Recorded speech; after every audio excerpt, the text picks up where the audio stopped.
En Radio Inter, todos los domingos de 4 a 5 de la tarde, tiene una cita con la historia, con Pío Moa y con Javier García Isaac. Cita con la historia. Presenta Javier García Isaac.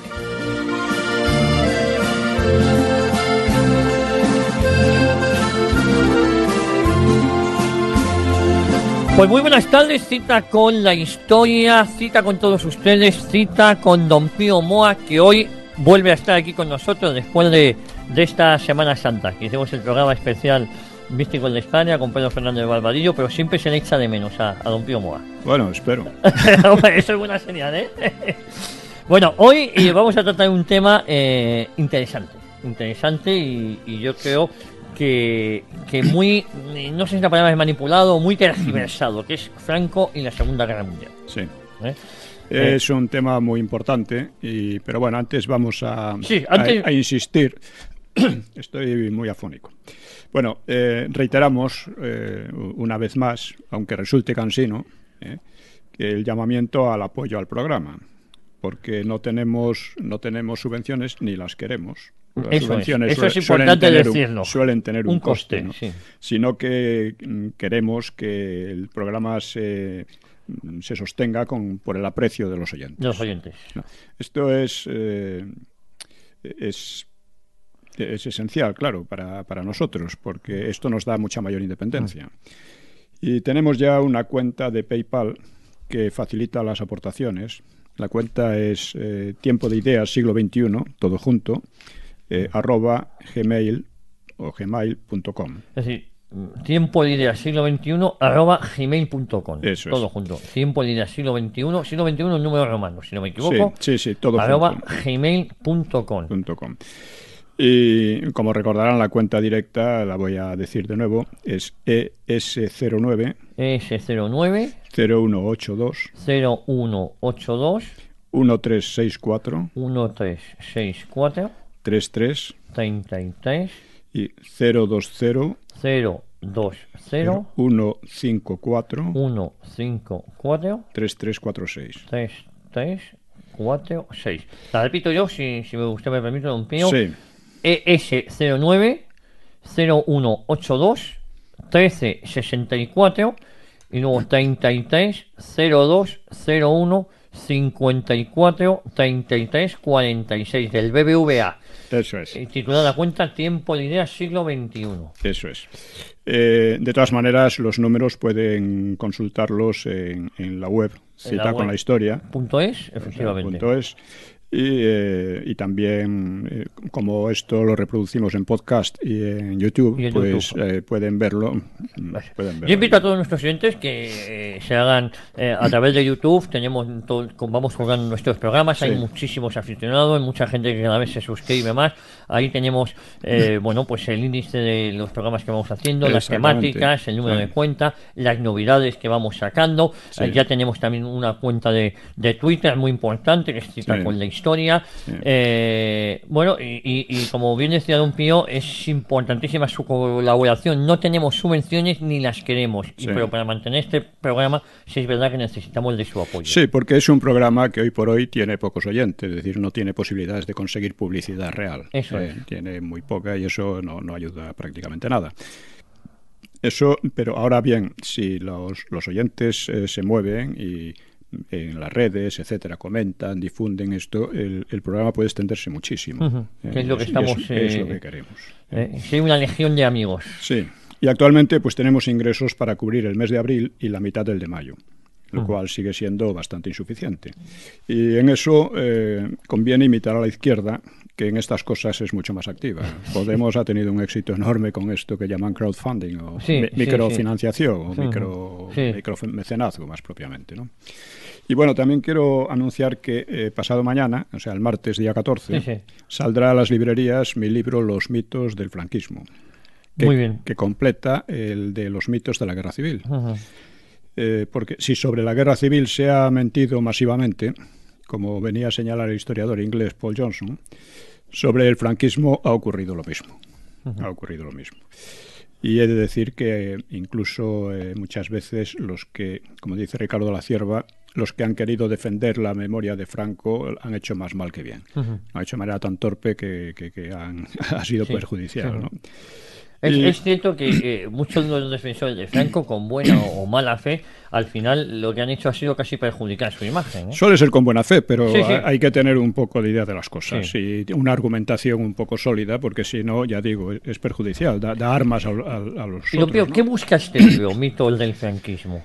Bueno, lo veremos, porque vale, creo que hemos de hablar más de él. Pero he de decir que el libro anterior, el de los mitos de la guerra civil, pues fue recibido con auténtica furia, ¿no? Por la historiografía que más o menos se ha vuelto oficial, con la memoria histórica, ese tipo de historiografía, ¿no? Pero no ha sido rebatido el libro en ningún punto importante, hasta el extremo de que he tenido que corregir muy poca cosa en la edición con motivo de su 10º aniversario. Salió el año pasado. Entonces he tenido que corregir muy poco. Y lo que he corregido no ha sido en base a desmentidos de otros, sino en base a un reestudio de algunas cuestiones por mi parte, ¿no?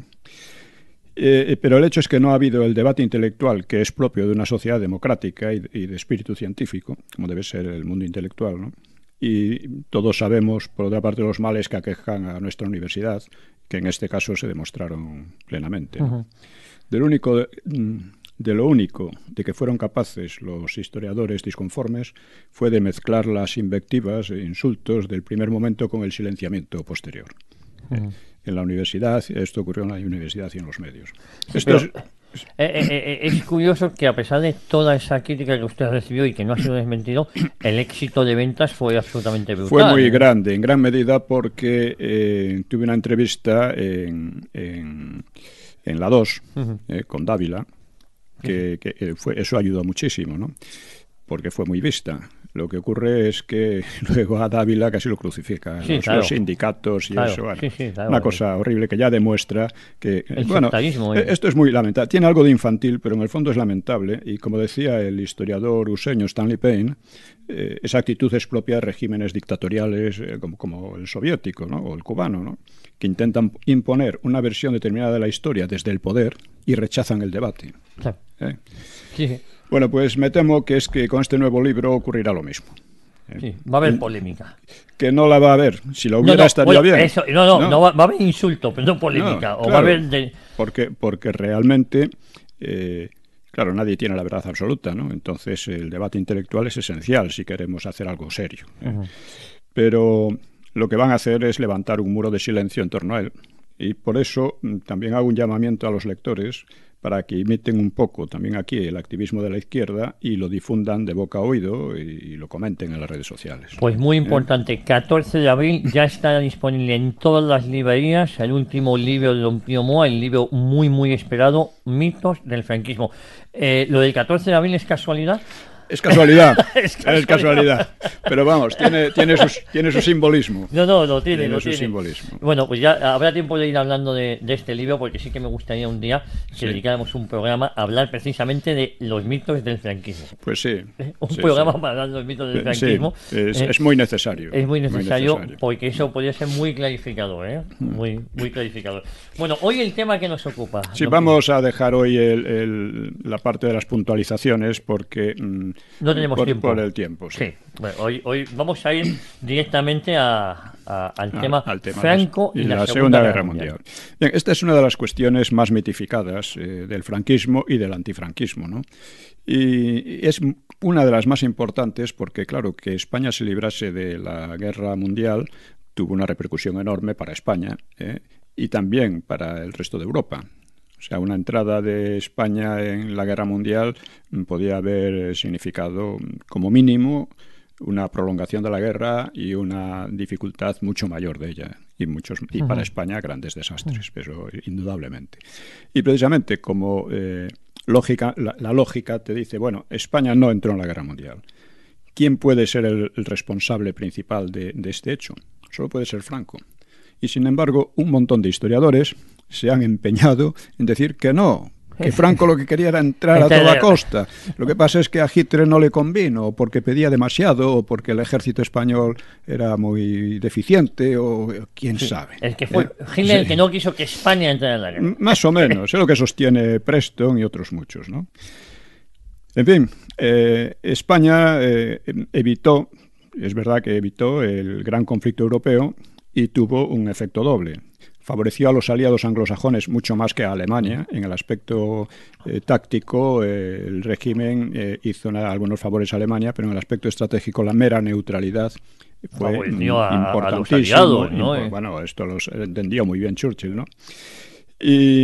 Y en ese sentido, ya digo, contribuyó a la victoria de los aliados, no porque la deseara Franco. Franco en un momento dado, pues desde el primer momento no estaba a favor de unos ni de otros, eso ya lo veremos, ¿no? Y a España, y bueno, libró a Inglaterra de un desastre que en algún momento pudo llegar a ser decisivo, ¿no? Y a España le ahorró torrentes de sangre y de lágrimas. La neutralidad española tuvo incidencia nacional e internacional realmente importante, y que hoy casi todo el mundo juzga positiva. Bien, pues como decía, el mérito, en principio, solo se le puede atribuir a Franco, ¿no? Porque era el que tenía la máxima responsabilidad política, pero desde hace años se ha creado una corriente interpretativa en contra.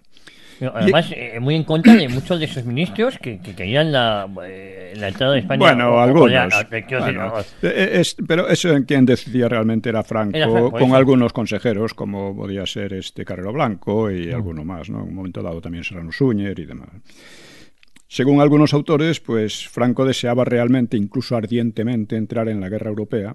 Y si no llegó a ocurrir, pues como digo, se debería a que Hitler había prestado poca atención a los deseos del caudillo, porque lo consideraba innecesario, por lo que fuera. Luego, cuando Hitler invadió la Unión Soviética, la intervención española ya perdió cualquier interés, porque se centró su atención en el este, ¿no? En el frente del este. Sí. Y también suele atribuirse la neutralidad al supuesto soborno inglés a varios generales franquistas para que impidieran la beligerancia de España. Todas estas cosas las vamos a tratar. Pero incluso hay algún político y empresario useño, Myron Taylor, se atribuye el mérito de la neutralidad española, ¿no? En fin, es ir demasiado lejos, ¿no? Pues estas versiones, ya digo, las han sostenido Preston, profesor Marquina, Ludwig Mies, Reich Tapia y muchos otros, ¿no? Que han dispuesto de un amplio eco mediático y han difundido sus versiones, que no siempre coincidían unas entre sí y a veces eran contradictorias. Y que desde luego sus versiones prescinden de la situación estratégica y política de la época y de sus cambios, los cambios bruscos de aquellos años, así como de documentos esenciales que aquí vamos a ver un poco y que realmente disipan cualquier duda sobre esta cuestión, ¿no? Bien, para situar en su lugar los hechos y su evolución, pues debemos retrotraernos a la Guerra Civil Española. Mientras durante la guerra, en 1938, las tensiones en el resto de Europa se agravaron y en septiembre del 38, que fue durante la batalla del Ebro, la exigencia de Hitler de absorber la región checoslovaca de los Sudetes, poblada mayoritariamente por alemanes, estuvo a punto de desatar las hostilidades. Ya había empezado un año antes. Exactamente. Al final, Francia e Inglaterra cedieron en los acuerdos de Múnich y la guerra europea se retrasó un año. Pues bien, la actitud de Franco fue diametralmente opuesta a la de Negrín y el Frente Popular, que deseaban la entrada en la guerra. Deseaban la guerra europea. Les convenía. Claro, les convenía. Franco sentía la guerra europea como una maldición, por sí misma y por sus repercusiones en España, mientras que Negrín la deseaba como una bendición, lo cual era lógico porque Negrín estaba llevándolas de perder y pensaba que con una guerra europea se iba a salvar. Que era el mismo teatro de operaciones para todos. Sí, porque claro, pensaba que Francia se vería obligada a invadir España, alterando a favor de las izquierdas el curso de la guerra civil. Cosa menos probable de lo que Negrín pensaba, porque la guerra estalló de una manera inimaginable para casi todo el mundo. Claro, ¿no? hay una pregunta, si llegas a estallar en septiembre del 38, justo un año antes, Claro, España como tal se hubiese visto prácticamente inmersa también en la guerra sin haberlo querido, ¿no? Esa es una duda. No necesariamente, no necesariamente, porque lo que hizo Franco fue en aquel momento anunció su neutralidad en caso de conflicto armado. Se adelantó a los acontecimientos. Exactamente. Dijo que en caso de guerra entre Alemania y Francia y Francia e Inglaterra, España permanecería neutral. Esta postura, pues claro, a Hitler le indignó y a Mussolini todavía más, porque le estaban ayudando, ¿no? Claro. Hitler lo calificó de cerdada, aunque no le dio demasiada relevancia porque estaba muy contento con su éxito diplomático por el Pacto de Múnich, en que había conseguido lo que quería, ¿no? Los Sudetes pasaron a Alemania y Alemania inmediatamente procedió a ocupar y desarticular a toda Checoslovaquia. Sí. Bueno, los motivos de Franco pues no tienen secreto. Aunque él escribió muy poco al respecto, pero se ve por las consecuencias y los actos, ¿no? Él temía una invasión francesa y también una repetición de la Primera Guerra Mundial, que había devastado media Europa y que había alumbrado la Revolución Rusa. O sea, una nueva contienda europea de aquel estilo solo iba a beneficiar al expansionismo soviético. Y para Franco, la Unión Soviética y el comunismo eran el enemigo principal. El enemigo básico, principal. Tenía otros, ¿no? Pero ese era el principal. Y también pensaba realistamente que de todas formas él estaba seguro de que de todas formas iba a estallar una conflagración que él definió como más terrible de lo que la imaginación alcanza. ¿Cómo así fue? Como así fue. Se lo advirtió en Medina del Campo ante un grupo de la sección femenina, meses antes de que estallara la Guerra Mundial. Y efectivamente la guerra empezó en septiembre del 39 con una alianza inimaginable poco antes entre Hitler y Stalin para repartirse Polonia, mientras Francia e Inglaterra declaraban la guerra a Alemania. Sí, el pacto Ribbentrop-Molotov. Sí. Entonces, para Franco aquello era un desastre. Sí, primero por la intervención soviética, como porque la víctima era un país católico. Y Franco reaccionó con repugnancia. Decretó una estricta neutralidad y llamó a parar lo que él definió como una catástrofe sin antecedentes en la historia, y llamó a ahorrar a los pueblos los dolores y tragedias que a los españoles alcanzaron. Le preocupaba además su efecto sobre la difícil reconstrucción de España. Claro, la guerra le iba a fastidiar muchísimo, porque era su prioridad la reconstrucción del país después de la guerra. Sí, además, habiendo un escenario en Europa de una guerra mundial, España, el poco apoyo que podía recibir o ayudas internacionales para reconstruir ya eran nulas. Sí, claro. O sea, sí, hay que tener estos precedentes ya del 38, etcétera, los olvidan los tratadistas estos como si no hubieran existido, ¿no? Pero sin ellos no se entiende la historia posterior, ¿no? Bueno, pues a continuación la guerra dio un giro inesperado. Hubo un periodo de 8 meses apenas después de Polonia, de lo que llamaban la guerra farsa, la drôle de guerre y cosas así, que apenas hubo actividad, pero en abril del 40 Alemania ocupó Dinamarca y Noruega. Y en Inglaterra, el primer ministro Chamberlain, que había cedido ante Hitler en la cuestión de los Sudetes, pues fue sustituido el 10 de mayo por Churchill, que era mucho más beligerante. Y el mismo día, Alemania desencadenaba otra gran ofensiva sobre Holanda, Bélgica y Francia. Y en pocas semanas derrotó a todos ellos. No solo a los pequeños ejércitos holandés y belgas, sino también al francés, que entonces estaba considerado el mejor del mundo, y reforzado además por 250.000 de soldados británicos. Es decir, era una cosa sin precedentes. Hay una cuestión que cómo es que Alemania deja escapar, ¿no? Sí, eso es una cuestión que es secundaria aquí.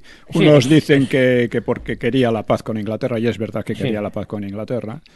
Otros porque no lo pudo impedir, porque Goering decía que eso lo solucionaba con la aviación y no lo consiguió solucionar. Pero vamos, es una cosa especulativa. Realmente él quería la paz con Inglaterra. Y entonces esta campaña pues no tuvo nada que ver, nada parecido al matadero estático que fue la Primera Guerra Mundial, del 14 al 18, ¿no? La guerra de trincheras y tal, no tuvo nada que ver. Y lo más importante es que las pérdidas materiales y humanas fueron relativamente escasas, lo cual no hacía peligrar alzamientos comunistas, como muchos pensaban que podía ocurrir. Y además, al contrario, los comunistas franceses habían saboteado a su gobierno y los soviéticos felicitaron efusivamente a Hitler, a quien suministraban todo tipo de materias primas esenciales, ¿no? Y entonces daba la impresión de que se establecía en Europa en Europa occidental, un nuevo orden, con una facilidad increíble, ¿no? Lo cual parecía indicar la superioridad ideológica del nacionalsocialismo. Pues si le parece, don Pío, nos vamos a quedar aquí, nos vamos un minutín a publicidad y volvemos de inmediato. No se muevan. Pues continuamos en Cita con la Historia, Cita con don Pío Moa. Hoy Franco y la Segunda Guerra Mundial. Nos habíamos quedado como el inicio de esta guerra mundial, esos 8 o 9 meses de guerra mundial. Cambió todo.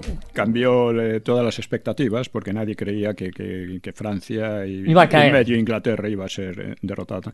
Y el 3 de junio, cuando ya faltaba poco para que Franco cayera, para que Francia cayera, Franco escribió a Hitler y le expresó textualmente su deseo de no permanecer ajeno a sus preocupaciones y su satisfacción de prestarle en cada momento los servicios que usted considere más valiosos. Entonces, esto se ha interpretado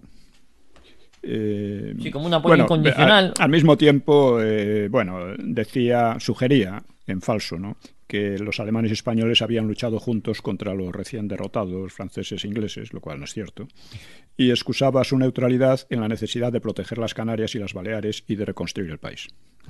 Bien, este telegrama, este escrito, ha sido juzgado casi siempre como prueba de que estaba dispuesto a entrar en la guerra al lado de Alemania. Y también yo eso lo pensé así en Años de Hierro, en el libro Años de Hierro, como el momento de la gran tentación. Quizá fuera así, porque es especulativo, pero la fecha, en mi opinión, indica otra cosa. Para el 3 de junio el ejército francés estaba ya virtualmente derrotado, ¿no?, y los británicos habían huido de Francia y cabía esperar que aceptasen la paz. Por lo tanto, esto último no ocurrió, pero estuvo cerca de ocurrir entre el 24 y el 28 de mayo. Sí, estuvo muy cerca. Muy cerca. Lo ha estudiado un profesor Lukács. Y en esos días Churchill logró imponer su decisión de seguir luchando, pero vista desde fuera, la aceptación de la paz por Londres seguía sonando lógica. Por lo tanto, la guerra debía de estar a punto de terminar y la oferta de Franco cobra más sentido en relación con el naciente nuevo orden europeo. Claro, sí, de alinearse con ese orden o no mostrarse beligerante. Claro, marginarse... No, porque ya no hacía... En ese momento prácticamente ya no hacía falta entrar en guerra. La guerra parecía completamente solventada, ¿no? Sí, entonces, finiquitada. Claro, entonces yo creo que la oferta de Franco a Hitler cobra más sentido en relación con el nuevo orden europeo que parecían hacer, ¿no? Porque marginarse de él sería inconveniente y sería peligroso para Franco, y más aún malquistarse con el amo del continente, cuyas tropas estaban a punto de asomarse a los Pirineos. Efectivamente. Estas cosas hay que tenerlas en cuenta, si no, no se entiende nada. Claro. Y sobre todo en ese contexto. Claro, claro. Además, la política española durante la campaña de Francia pues apoya claramente esta versión, ¿no? Porque Mussolini aprovechó el desastre francés para atacar a su vez, pero Franco no lo imitó. En los primeros días, Francia adoptó una postura intimidatoria hacia España, pero que pronto, ante sus derrotas, cedió ante una desmoralizada petición a Madrid para que mediase con Berlín y Roma, cosa que Franco tampoco estaba muy en condiciones de hacer, ¿no? Y la actuación española en aquellas semanas de la derrota francesa la describía más tarde, en 1947, Georges Bonnet, que era un antiguo ministro francés de Asuntos Exteriores. Decía: durante la lucha España había suministrado a Francia materias primas y el Marruecos francés pudo dejarse indefenso para enviar tropas a la metrópoli sin el menor peligro. Sí, porque España no iba a atacar, no tenía ninguna voluntad. No. Sí. Un telegrama del embajador de España en Francia, Lequerica, al ministro de Asuntos Exteriores, Beigbeder, en el 24 de junio, pues daba cuenta de la gran satisfacción del gobierno galo ante la renuncia de Italia a ocupar los puertos franceses del Mediterráneo, gestión en la que había mediado España a favor de Francia. Es decir, está muy claro. Franco pensaba, por una parte, Alemania va a imponer un nuevo orden. conviene estar con él. Pero al mismo tiempo no tenía la menor intención de atacar a Francia ni a Inglaterra. No, porque para él lo primero era reconstruir el país. Sí. No estaba en condiciones ni le apetecía, yo creo tampoco, ¿no? No, ni estaba en condiciones ni le apetecía. Él era muy... Dice, es más, el 23 de septiembre Franco escribía a Serrano Suñer: una cosa es que los españoles sean entusiastas de Alemania y otra el tomar posturas de mal gusto con los vencidos. O sea, era una concepción que hay que tener en cuenta todas estas cosas, ¿no? Y por parte alemana, los alemanes se quejaban porque Johannes Bernhard, que había creado la empresa Gismarrovag, que había cubierto la ayuda a Franco durante la Guerra Civil, pues se quejaba también en junio. Dice: no hemos recibido del Estado español pago alguno que pudiera ser utilizado para la adquisición de materias primas, no obstante la enorme escasez de materias primas que sufre Alemania. Alemania, durante su gran lucha, no ha obtenido nada de los créditos emanados del apoyo prestado en su tiempo a España, sino al contrario. En vez de ayudar, Madrid pedía más ayuda a Berlín a cambio de casi nada. Era la queja alemana. Sí. Y en gran parte la verdad. Esto deja en evidencia a aquellos que dicen que Franco tenía intención de entrar en la Guerra Mundial. Bueno, esto y todo, porque vamos a ver mucho más, ¿no? El único movimiento español interpretable como hostil fue la declaración de no beligerancia, el 12 de junio, y la ocupación de la ciudad internacionalizada de Tánger el día 14, ¿no?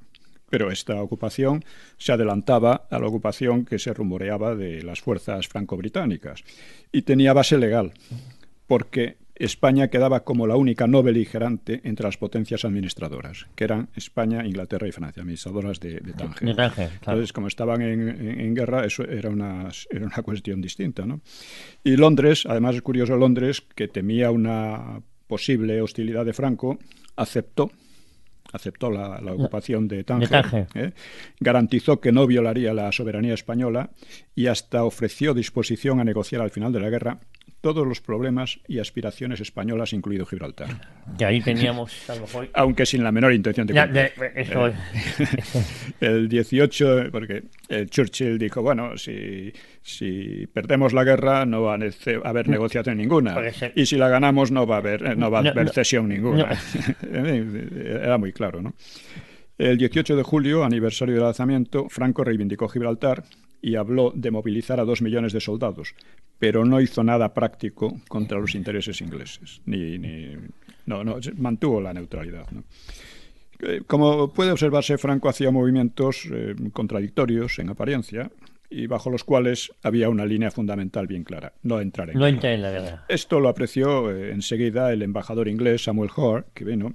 Dice: vi lo suficiente en él, en Franco y en quienes le rodeaban, para comprender que lo único que nos unía era nuestro común deseo de mantener a España fuera de la guerra. Pero lo dice Hoare, el embajador llegado aquí, británico. Claro, que además le tenía verdadera tirria a Franco, o sea, le tenía verdadero odio, ¿no? Sí. Bueno, pero el mismo embajador reconoce que Franco no tiene ninguna intención de participar en la Segunda Guerra Mundial. Lo veía. Dice: para Hitler la intervención española tampoco tenía en aquel momento interés, mientras especulaba con hacer la paz con Londres. En fin, creía que tenía ya ganada la guerra. Y en su estrategia, una estrategia desmesurada, pues la Europa recién conquistada tenía un valor secundario también, porque era como una cobertura de su retaguardia a fin de evitar la lucha en dos frentes cuando atacase a la Unión Soviética, que era momentáneamente amiga, pero era el objetivo fundamental de la guerra para ocuparla, colonizarla como espacio vital. Ese era el objetivo real de la guerra para Alemania. No tanto en Inglaterra, sino todo lo contrario con Inglaterra. Lo que quería era que no tener que luchar en dos frentes como ocurrió en la Primera Guerra Mundial. Entonces, primero se garantizó una retaguardia en el oeste para poder atacar en el este. Por eso ofreció la paz a Inglaterra y concedió a Francia un armisticio bastante generoso. O sea, un tercio del país, que era la Francia de Vichy, dirigida por el mariscal Pétain, quedó prácticamente independiente, ¿no? Hasta que cesara la resistencia inglesa. Cuando cesara la resistencia inglesa se unificaría el país.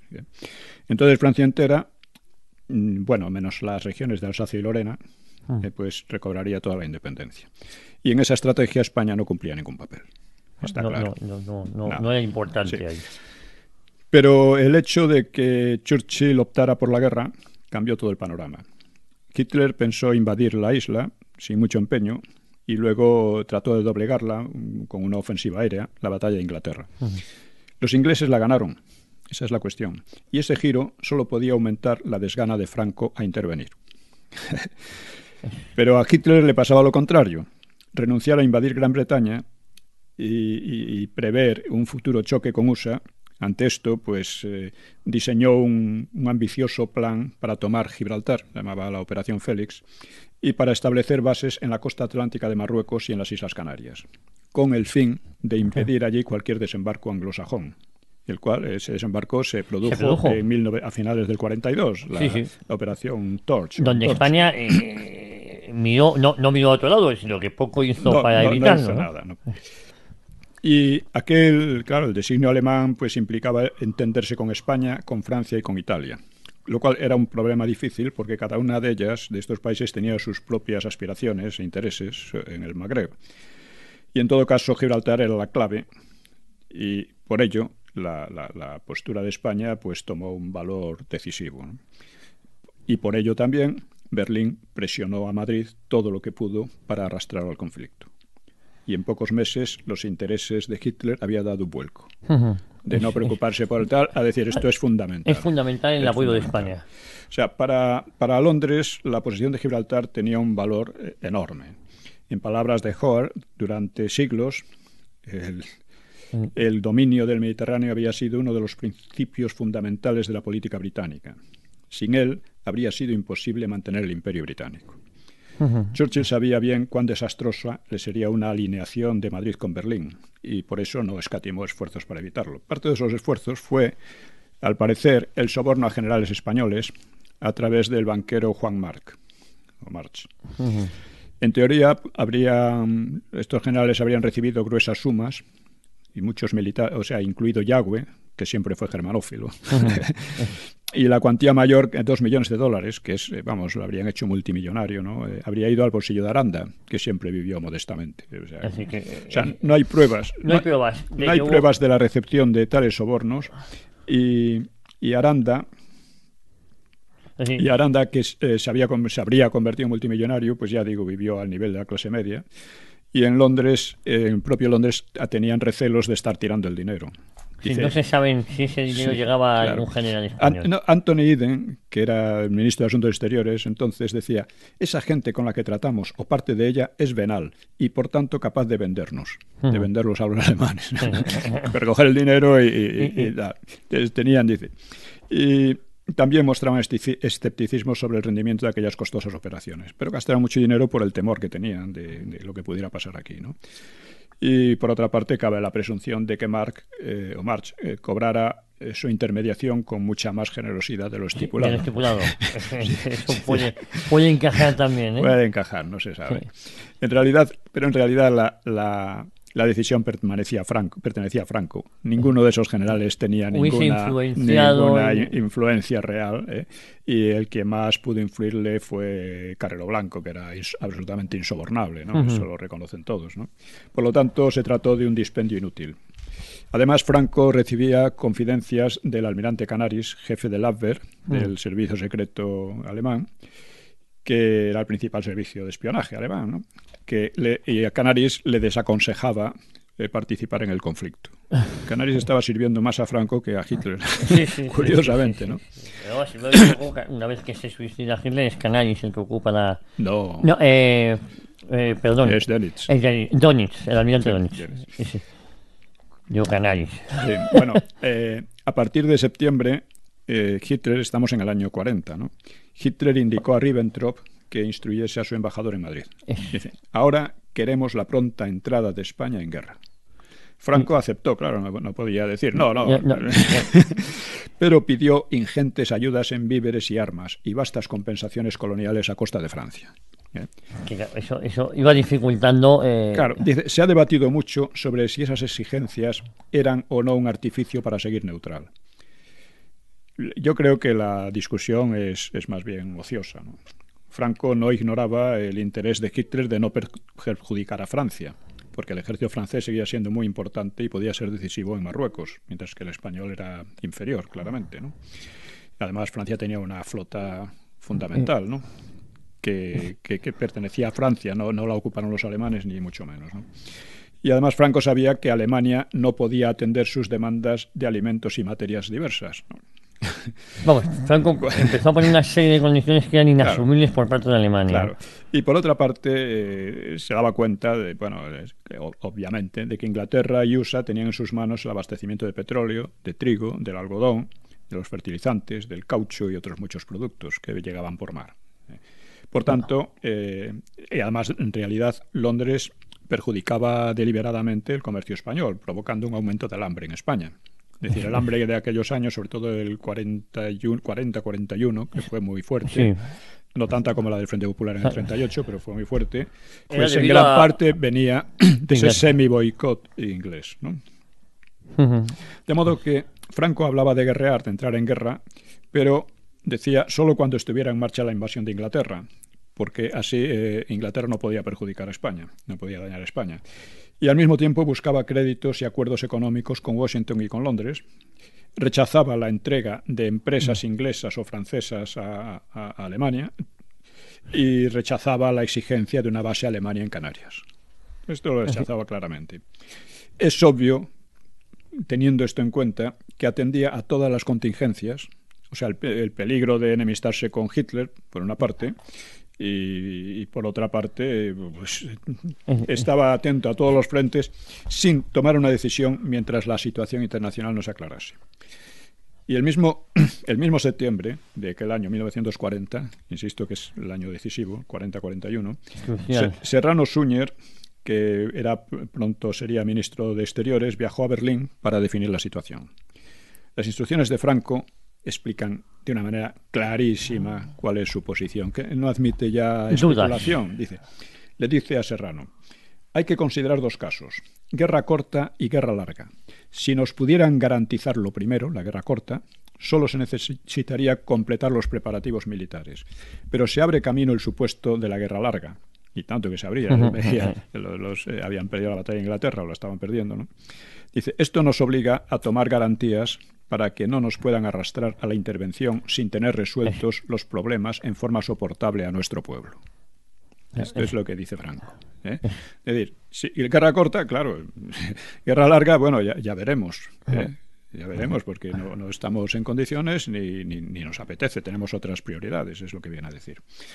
Para entonces, además, ya digo, Alemania iba perdiendo la batalla de Inglaterra y Franco sabía muy bien que la estrategia de Churchill era esperar a que USA entrara en guerra. Sí.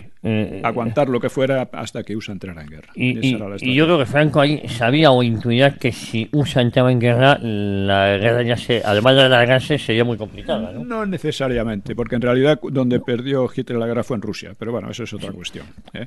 Don Pío, lo dejamos aquí, último para un publicitario, y continuamos ya de inmediato en los últimos 20 minutos. Continuamos, yo dije que iba a ser muy breve para publicitaria porque estamos inmersos en Franco y la Segunda Guerra Mundial. O sea, cuando Franco da estas instrucciones a Serrano, Alemania ya iba perdiendo la batalla de Inglaterra y no quedaba ninguna duda de que la guerra iba a alargarse. Por lo tanto, y sorprende la escasa atención de tantos historiadores de una u otra tendencia, porque también de tendencia franquista, a estos hechos, ¿no? Claro. A claro, documentos como este que anulan mil especulaciones. Mussolini interpretó muy correctamente que Franco pensaba entrar en la guerra en el último momento y al menor coste, así que le advirtió que si no participaba en la lucha tampoco lo haría en el reparto. Y desde luego no, otra cosa que algunos han dicho es que Franco engañaba a Hitler. Eso no es verdad. O sea, creo inútil buscar ahí cinismo o deseos de hacer trampas, ¿no?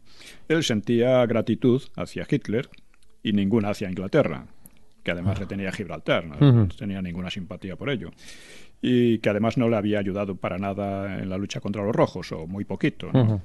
Disimuladamente, y que además estaba apretando el dogal sobre la economía española y creando un hambre muy fuerte en el país, ¿no? Pero la gratitud, y él mismo lo explicaría más tarde, la gratitud y cierta identificación política muy general no le hacían supeditarse a Berlín. Eso en ningún momento hubo una supeditación, ¿no? Y por lo tanto, la misión de Serrano no abocó a nada concreto, pese a que Ribbentrop trató de intimidarle, ¿no? Hitler persistió y el 23 de octubre viajó el célebre viaje a Endaya para comprometer definitivamente a Franco y de vuelta a Pétain. Terminó tan fastidiado con Franco que confesaría preferir que le sacaran varias muelas antes que volver a sufrir la prueba. Por una razón que la explica Schmidt, que era intérprete. Dice, es que Hitler estaba muy acostumbrado a soltar largos discursos él solo, que eran monólogos, y los demás, mientras que Franco hablaba y hablaba, y le cansaba, porque una táctica de Franco era... agotar. Sí, a veces, sí. Hablar, en fin. Y por otra parte le dijo claramente que la guerra no estaba ganada, como Hitler decía, que estaba USA, que antes o después se intervendría, probablemente. Franco le dice eso a Sí, claro. Sí, que no era un paseo rápido. Que no, y eso, teniendo en cuenta que él pensaba que iba a ser una guerra larga, él pensaba que Alemania podía ganar. Sí. En fin, podía ganar, había demostrado una potencia increíble, ¿no? Pero España pues entraría solo cuando sufriera lo menos posible. Claro. Solo cuando no tuviera apenas problema, ¿no? Y bueno, aún así en Endaya Hitler y Ribbentrop, con amenazas implícitas, consiguieron la firma de un protocolo de beligerancia, pero sin fecha de aplicación. Esto es muy importante. Mussolini había dicho antaño: haré como Bertoldo, que era un personaje cómico italiano. ¿No? Dice, aceptó la condena a muerte con la condición de escoger el árbol apropiado para ser ahorcado. Es inútil decir que no encontró nunca ese árbol.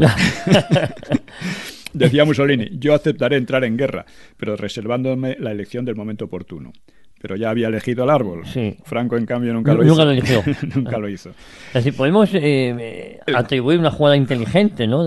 Franco es muy inteligente. Si no hubiera sido tan inteligente, hubiera ganado siempre militar y políticamente a todos, ¿no? Es una obviedad. Cuando estos tíos que le ponen como tonto, pues yo no sé quién es más tonto, ¿no? Sí, tuve una discusión hace relativamente poco sobre la inteligencia de Franco. Digo, yo es que creo que está fuera de toda duda, ¿no? Fuera de toda duda. No.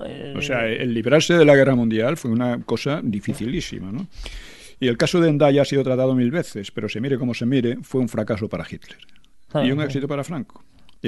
Y al Führer, a Hitler, aún le esperaba un nuevo revés aquel mes de octubre del 40, tan desastroso, después de un año de increíbles victorias. Su amigo Mussolini estaba a punto de invadir Grecia. Una loca aventura, como él la calificó. Hitler lo supo en el último momento y viajó a toda velocidad a Italia para disuadir a Mussolini, al duce. Pero cuando llegó el 28, el ataque estaba en marcha. Sí. Aquella acción de Mussolini iba a tener graves consecuencias para Alemania. O sea, la ayuda de Mussolini fue nefasta para los Alemania. Sí, pues efectivamente luego tuvo que mandar tropas a Grecia. Franco, que le irritó mucho aquello, escribió a Hitler el 3 de noviembre contra el ataque a un país que no era hostil y que podía alterar la situación en el Mediterráneo. Y Hitler comunicó al general Guderian que el suceso alejó a Franco del eje Roma-Berlín.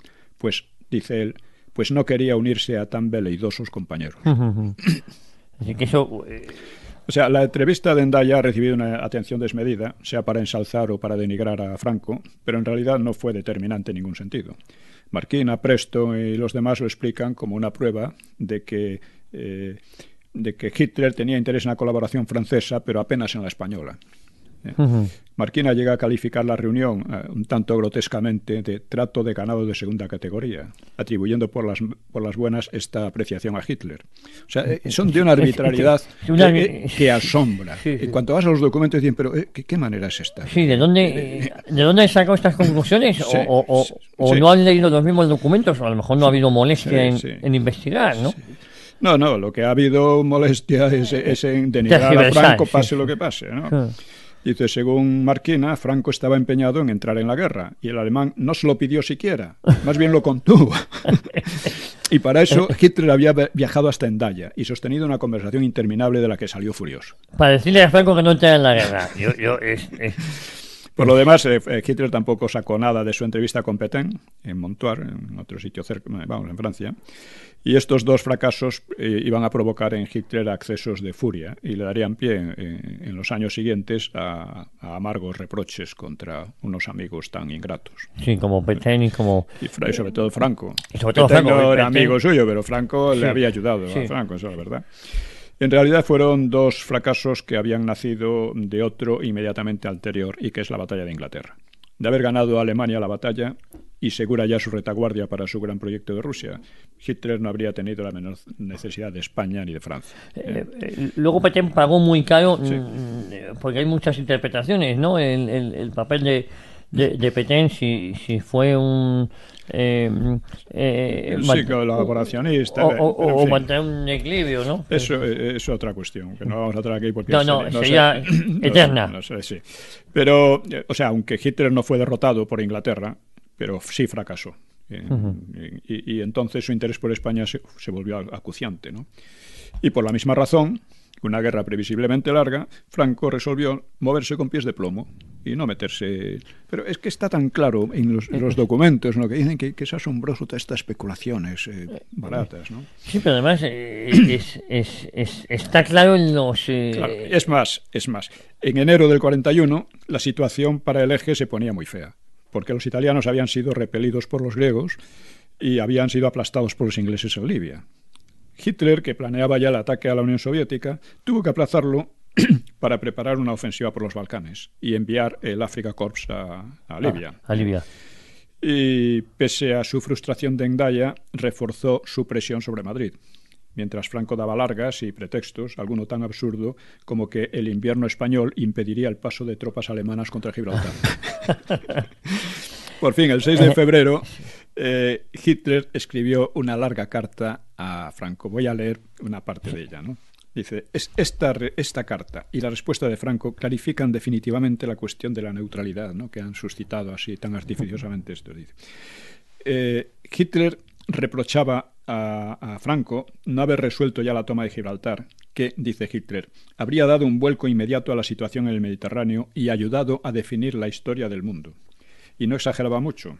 Habría vedado el Mediterráneo occidental a los ingleses, habría respaldado la ofensiva prevista por Libia y habría permitido la ocupación de la costa atlántica del Magreb, que era lo que quería él. El almirante Raeder había elaborado un plan que no fue aplicado, pero que era muy factible en aquel momento, y que sería que la Wehrmacht atacara en fuerza, o sea, el ejército alemán atacara en fuerza para llegar al Oriente Próximo, con lo cual privaba del petróleo a los ingleses y amenazaba desde el sur a la Unión Soviética, cuya invasión estaba prevista para meses después. Bueno, seguía Hitler. Realmente con amargura, dice: lamento profundamente, caudillo, su parecer y actitud. Si el 10 de enero hubiésemos podido cruzar la frontera española, hoy estaría Gibraltar en nuestras manos. Se han perdido 2 meses y en la guerra el tiempo es uno de los más importantes factores.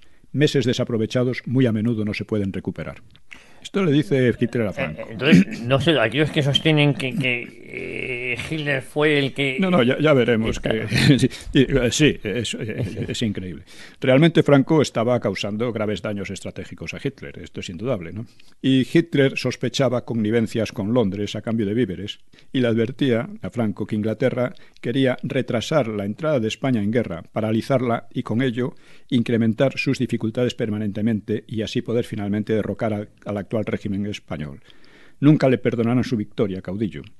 Y aun si Londres, decía Hitler, en un arrebato sentimental nunca visto hasta ahora en su historia, quisiera pensar de otro modo, no le sería posible ayudar realmente a España, en una época en que ella misma está obligada a rigurosas reducciones en su nivel de vida. ¿Cuál era cierto? También le reprochaba a Franco sus excesivas ambiciones en África. Decía, la mayor parte del inmenso coste en sangre en esta lucha lo soporta hasta ahora Alemania en primer lugar y luego Italia. Y ambos, a pesar de ello, solamente han presentado modestas reivindicaciones. En fin, te decía, estando comprometidos en una lucha a vida o muerte, debemos atender a la suprema lección de que en tiempos tan difíciles más puede salvar a los pueblos un corazón valeroso que una, al parecer, inteligente precaución. Además, Hitler se molestó en rebatir las excusas de Franco. Dice, Alemania ya se declaró presta a suministrar cereales en las máximas cantidades posibles tan pronto España se comprometiera a entrar en la guerra. Por ello sería una falsedad afirmar que España, lo ponía entre exclamaciones, que España no pudo entrar en la guerra porque no recibió prestaciones anticipadas. Es subrayado, ¿no?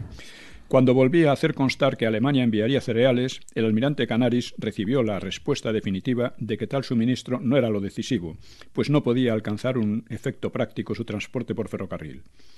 Luego, tras haber dispuesto nosotros baterías y aviones de bombardeo en picado para las Islas Canarias, se nos dijo que tampoco esto era decisivo, ya que las islas no podrían sostenerse más de 6 meses por la escasez de provisiones. Con evidente exasperación concluía Hitler que no se trata de asuntos económicos, sino de otros intereses, queda patente en la última declaración, pretendiendo que por causas meteorológicas no podría realizarse un despliegue en España en esta época del año. No puedo entender cómo sería imposible por razones meteorológicas lo que antes se quiso considerar imposible por razones económicas. No creo que el ejército alemán se vea dificultado en enero por el clima, que para nosotros no tiene nada de extraño. En fin, en la carta explicita además la realidad de Hendaya. Dice, cuando nos reunimos, mi prioridad, cuando nos reunimos en Hendaya, claro, era convencerle a usted, caudillo, de la necesidad de una acción conjunta de aquellos estados cuyos intereses, al fin y al cabo, están indisolublemente asociados. Era su prioridad, claramente. ¿Cómo puede negarlo nadie? Pero, aunque al parecer Preston, Marquina, Mies y no han leído esta otros, carta, es posible que no la hayan leído. Han leído necesariamente. No, ya imagino. Pero por lo visto conocían las aspiraciones y designios de Hitler mejor que el propio Hitler. Sí, ¿no? Sí. A pesar de lo que Hitler manifestó. Es algo tremendo, ¿no? Dice, y no menos interés tiene el tono del documento, que es persuasivo y casi implorante tras haber fracasado 10 días antes un ultimátum de Ribbentrop. Y realmente es curioso porque ante los perjuicios que Madrid causaba, Hitler tenía poder de sobra para imponerse por la fuerza. Y estuvo tentado de hacerlo, pero no lo hizo. Y sabemos más o menos por qué. Temía enfangarse en una reedición del laberinto napoleónico mientras preparaba el ataque a Rusia. Sí. Por ello trató de obtener el acuerdo español, alternando la combinación y la persuasión. Franco respondió, en primer lugar, envió a Berlín un memorando con peticiones aún más desorbitadas de armas, cereales y vehículos, que los alemanes lo interpretaron claramente como un subterfugio, claro. Y dice Preston, el 26 de febrero Franco respondió por fin a la carta de Hitler de hacía 3 semanas. Con la caída de Yugoslavia y Grecia ante el general Rundstedt y con Rommel reforzando las fuerzas del eje en el norte de África, dice él, Franco estaba de humor para volver a la subasta, pero su precio se había elevado. La situación era la contraria.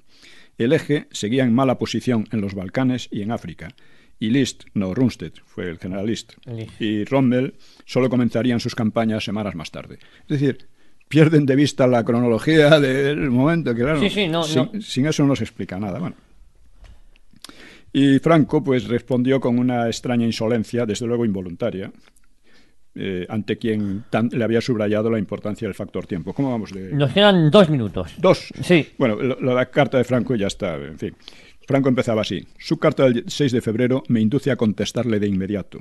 Había demorado 20 días la respuesta a Hitler y ordenado aplazar aún 10 días más su entrega. El resto, pese a las protestas de lealtad y fe en la victoria alemana, solo podía decepcionar a Berlín. Claro, el caudillo pasaba por alto los argumentos hitlerianos, reiterando que la economía es la única responsable de que hasta la fecha no se haya podido fijar el momento de intervención en España. Dice, seguro que usted puede comprender que en una época en que el pueblo español padece hambruna y conoce todo tipo de privaciones y sacrificios, es poco apropiado pedirle nuevos sacrificios. E interpretaba la firma de forma casi ofensiva las frases del Führer sobre la pérdida de tiempo y ocasiones estratégicas. El tiempo transcurrido hasta ahora no es tiempo totalmente perdido. Desde luego que no hemos recibido tanta cantidad de cereales como la que usted nos ofrece, pero sí una parte de las necesidades diarias del pueblo para el pan cotidiano. Exponía el deseo de que las negociaciones se aceleren todo lo posible. Para ese fin le he enviado hace unos días algunos datos sobre nuestras necesidades, las exageradas peticiones, y añadía para mayor injuria. Estos datos se pueden revisar de nuevo, ordenar, justificar y volver a tratar sobre ellos con el fin, dice, de llegar a una decisión rápida. O sea, esta es una especie de descaro, y lo de la meteorología, dice, solamente era una respuesta a su indicación, pero en ningún caso un pretexto para aplazar indefinidamente lo que en el momento adecuado será nuestro deber. mostraba su acuerdo con el cierre de Gibraltar, pero exigía el simultáneo de Suez. Negaba que sus reivindicaciones coloniales fueran abusivas. Dice, mucho menos cuando se tiene en cuenta los enormes sacrificios del pueblo español en una guerra que fue precursora de la guerra actual. En fin, el acta de Hendaya, permítame que se lo diga, debe considerarse hoy como obsoleta. Bueno, y como no hay tiempo para nada, pero esto es suficiente. Nos queda un minuto. Yo creo que esto es más que suficiente y yo creo que lo más clarificador es la carta de Hitler a Franco. Porque claro, Franco al final en su carta se defiende, ¿no? Sí, no, pero sigue dando largas. Está claro, ¿no? Franco lo que está diciendo es que si no se tiene en cuenta, primero, la cronología, segundo, la evolución de la situación, Franco no podía oponerse abiertamente a Hitler. Tiene que decir sí, pero no. Porque además él se daba cuenta que, vamos a ver, él podía adoptar la decisión de entrar en la guerra. Decir, bueno, como Alemania va a ganar, pues nos conviene entrar, aunque suframos sangre, sudor y lágrimas, como decía Churchill, ¿no? Eso lo podía. Pero él se daba cuenta también de que podía perder, que España, no solo que podía perder, sino que España saldría de la guerra, aunque saliera vencedora, saldría destrozada. Debilitada. Y entonces una España destrozada no tendría poder político ninguno y quedaría completamente supeditada a Alemania. Estas cosas son obvias. Cualquiera que tenga dos dedos de frente las ve. Y aunque Franco no escribió sobre eso, está clarísimo en la parte documental que tenemos y los hechos. Pues don Pío, muchísimas gracias por esta clase magistral y sobre todo por clarificar a todos nuestros oyentes el papel de Franco durante la Segunda Guerra Mundial. Bueno, yo no doy clases magistrales. No, bueno. Esto es más bien, quiero que tenga un toque un poco informal, pero que al mismo tiempo que sea muy ilustrativo. Y riguroso. Exactamente. A eso me refería con lo de clase magistral, sino a la rigurosidad de los datos que usted aporta aquí, en este programa. Bueno, la próxima semana más. La próxima semana volveremos a tomar el pulso a esto. El pulso a esto. Bueno, y felicidades por su libro. Recordar a todos nuestros oyentes que el 14 de abril sale en todas las librerías Los mitos del franquismo. Muchísimas gracias, don Pío. Muchas gracias. Muchísimas gracias a todos ustedes. Nos escuchamos aquí el próximo domingo.